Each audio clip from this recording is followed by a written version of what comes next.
সাতক্ষীরাতে আব্দুর রাজ্জাক পার্কে মেলা হচ্ছে, আর মেলা হচ্ছে যাব না এটা কি হতে পারে?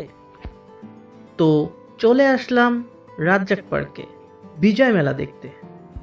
প্রথমে ঢুকেই চলে গেলাম শহীদ মিনারের সামনে। শহীদ মিনারের সামনে গিয়ে কয়েকটা ছবি তুলে চলে আসলাম মেলার ভিতরে।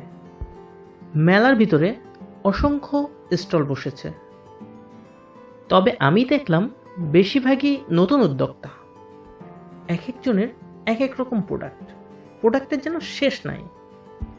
এক এক করে সব স্টলগুলো ঘুরে দেখলাম, তবে আমার সবচেয়ে ভালো লেগেছে প্লাস্টিক অদল বদল ক্যাম্পেইন।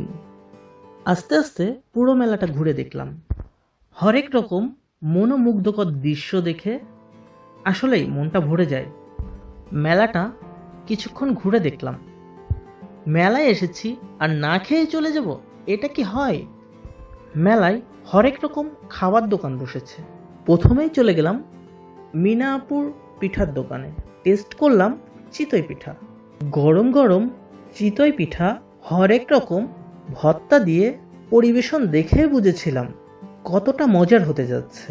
আসলেই অসাধারণ টেস্ট। এক একটা ভর্তার জন্য এক এক রকম টেস্ট। এরপর চলে গেলাম রয়্যাল ক্যাফেতে। প্রথমে নিলাম 2 প্লেট চটপটি। চটপটির টেস্ট মোটামুটি, খারাপ না। তারপর নিলাম মিনি ফুচকার প্লেট। ফুচকাটা মুখে দিতেই জিভটা যেন কথা বলে উঠল। আহা, কি দারুণ টেস্ট! এই টেস্ট শুধুমাত্র যারা খেয়েছে তারাই বলতে পারবে।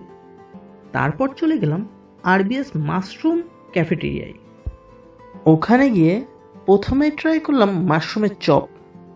তারপর মাশরুমের জিলাপি দেখে আর লোকটা সামলাতে পারলাম না, খেয়েই নিলাম। যেহেতু মাশরুমের চপটা আমি আগেও অনেক খেয়েছি, তো এটার বলার কিছু নাই। তবে মাশরুমের জিলাপিটা অসাধারণ একটা টেস্ট। তো আজ এই পর্যন্তই। Bye bye.